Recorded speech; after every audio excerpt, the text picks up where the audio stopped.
Hi everyone, welcome back to Grounded Haven Homestead. Today I am going to be starting some seeds using the winter sowing method, which is when you sow seeds in some upcycled containers like I have here, and you place them outside in the middle of winter, and your seeds will grow into seedlings in these jugs. So I've collected these jugs over the last couple of months. I have a variety of different containers. I have some milk containers here, some clear water containers, and then also some vinegar jugs, and I've just washed them all out. And I've already gone and prepped some of these, but I will show you how I prepped them using this one as an example. And just really quickly, let me go over some of the seeds I'm going to be starting using this method. So today I'm going to be starting two different kinds of milkweed. I have a white swamp milkweed and then the more common orange variety, and these are really good for monarch butterflies. Then I have a couple that I started last year using this method and it worked out really well. First I have Bee's Friend, which is a really cool flower. It kind of has like fern-like foliage and the flowers are blue and kind of shaped like fiddlehead ferns.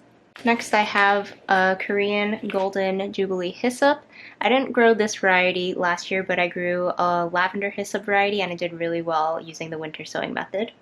Two new ones that I haven't tried yet are rhubarb and artichoke, and I'm going to be experimenting with these. I've seen that Laura from Garden Answer has grown artichokes using this method, so I think that it will work pretty well since she had success with that. Rhubarb, I'm not sure if it will do well, so I'm also going to be starting this indoors in a few weeks, just as a backup, but I wanted to give it a try.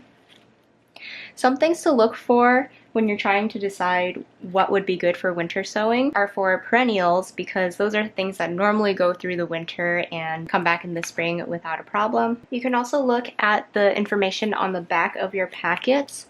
So here is one of my packets of hyssop. It says that you can start it outside in late fall, which means that it's okay going through the winter. Here's another one that says direct sow seeds in the fall. And then you can also look to see if it says that you can start it before your last frost date and not after. Here's a packet of larkspur, and for this one, it says that for germination, you chill the seeds for 7 days at around freezing temperatures. And some seeds actually need to go through this cold period in order to germinate because that's how they would naturally grow. So larkspur is one example. Poppies are also another one that need to go through that chill period. So any ones that you know need to go through a cold stratification are good contenders for winter sowing.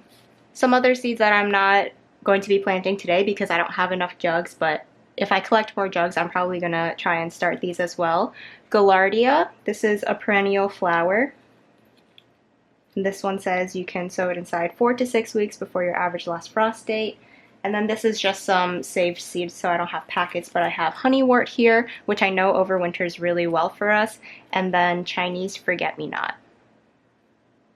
So let me show you how I'm prepping these jugs. Most of them are already done, but I have one here that I haven't prepped yet. What we're going to do is cut a slit 6 to 8 inches from the bottom of the jug and go 90% of the way, but you're going to leave a little bit so that it has a little bit of a hinge to stay connected. At the bottom, we're also going to poke some holes for drainage, which is really important. So let me do that first.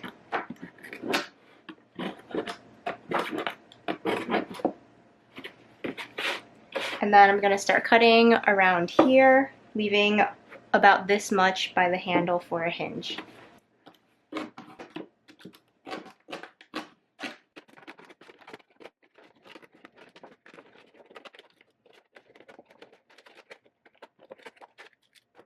Okay, so here's what it looks like. We have a little area at the bottom here to plant in and to fill it with a good amount of soil, and the top is connected, and then you can just throw away the cap. We're not going to need that.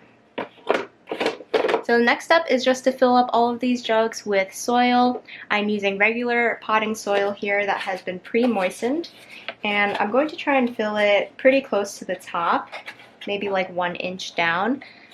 That way, if there are any seeds that I need to cover, I'll still have a little bit of space. And you do want to have a pretty good amount of soil in here because the seedlings can get pretty large in here. So I want to make sure they have enough space and nutrients to be able to grow.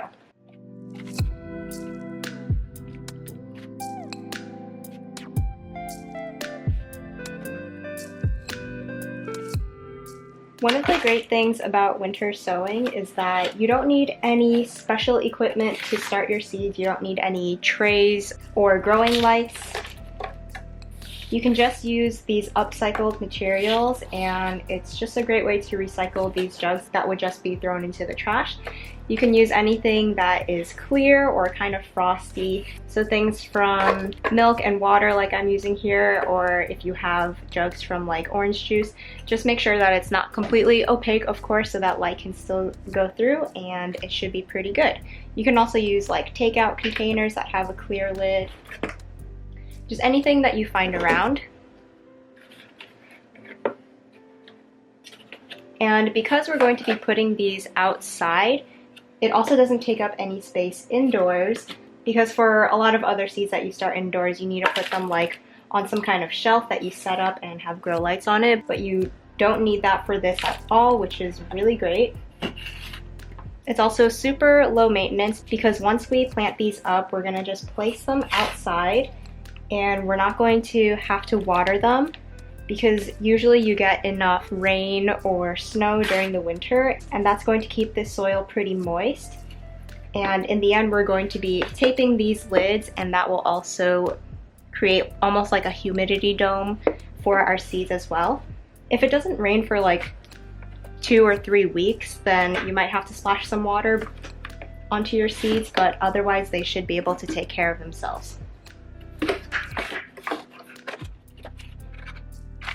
The reason this method works so well, as long as you're planting the right kind of seeds that can be winter sown, is that the seeds are going through a very natural process that they would normally go through outdoors. Normally the seeds would be scattered around in the fall and they would just sit outside in the winter, and they're going to be going through this cycle of freezing and thawing, and then once those spring temperatures start warming up, they're going to come alive and start growing. And this dome is going to create almost like a mini greenhouse that's going to keep the younger seedlings a little bit more protected as well.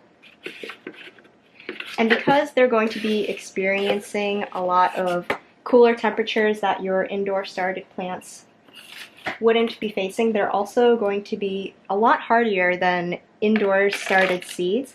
So they're not going to need to go through a hardening process that you would normally go through, which is great because that process is really annoying. You kind of just have to like babysit your plants and bring them out slowly for a few hours every day. And these ones can just sit outside until they're ready to transplant, and then you can just pop them right into the soil because they're used to the cold and they're used to full sun. So it's just a really nice low maintenance way to start some of your seeds.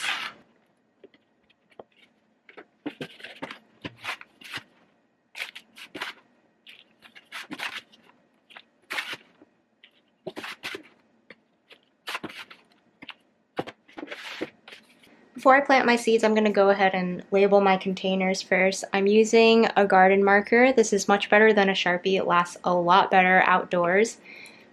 I have things that I've labeled from last spring and were outside all summer long, and they still have not faded. So this is a really good thing to label with.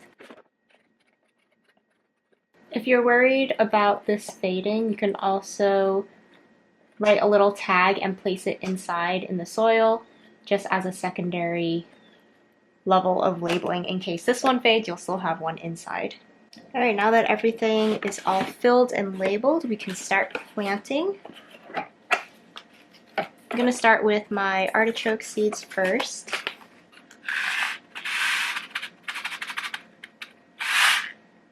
Here's what the seeds look like. They kind of look like sunflower seeds. Pretty excited to grow these. This is going to be my first time and I hope it goes well. Artichokes are a perennial, so if I can grow them well, hopefully they'll come back year after year. So I'm going to go in and put 9 seeds in here, trying to space them evenly out so in case all of them sprout, they'll still have space to grow and form some nice big leaves. And here's what they look like. I'm going to cover these all up at the end so I don't get my hands dirty right now. So let me just move on to the next one. Next is the rhubarb. And here's what the seeds look like. They actually kind of look like milkweed seeds, except that they're like more three-dimensional.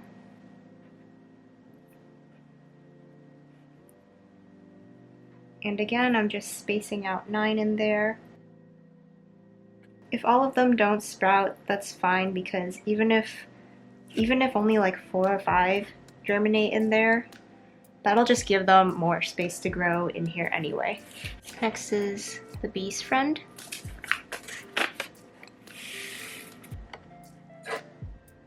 For this one, the back of the packet says that they need darkness to germinate, so I'm going to make sure I cover these ones well. But just check the back of your packet, because some seeds do need to have light to germinate. And if that's the case, you can just press the seeds into the soil with your fingers so that they have good contact with the soil. Lastly, we have the hyssop.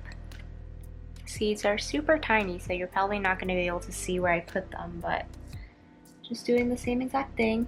Spacing 9 of them, trying to get them equally spaced. These seeds are so tiny, I don't think I'm going to cover them. I'll just try and press them in. And they should be fine, because once we tape up this container, it's going to be nice and humid in there, and it's going to keep the seeds moist. And last two, we're going to be doing our milkweed. I'm really hoping this milkweed does well, because I did try to start it outdoors last fall, but I put it like kind of in the back of our property because milkweed can be kind of invasive, and I wanted to put it in an area where it wasn't going to bother us in the future. But because it was the back of our property that we don't really go to, I didn't really check up on it, and I also kind of forgot where it was planted, and I don't think anything actually came up. And I'm hoping that this method is going to be more successful, because I'll be able to keep a closer eye on them, and then I'll just be able to transplant them out once they're seedlings. And this is just going to be a really nice plant to have for our butterflies and just for wildlife habitat. It's also deer resistant, which is great, because I think the sap in the plant is kind of poisonous, so the deer probably try and stay away from it. So it's really nice to just have in the back of our property where wildlife usually go and munch on things. So now I'm going to go in and just lightly cover most of the seeds, all of them except for the hyssop. Just making sure that those seeds are covered so that they can stay moist a little bit better. Now that everything is planted up and covered with soil, the last step is just to tape off our jars where we've cut them. I'm going to use packing tape for this, but you could also use duct tape. That might work better actually, but I'm kind of too lazy to get ours, so I'm going to try out the packing tape and hope that this lasts throughout the winter.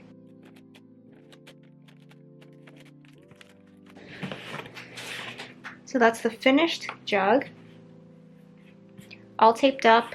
And again, leave the cap off the top, and that way any rainfall or snow can get through, and this will also help to vent it out, especially during the spring when it starts to warm up.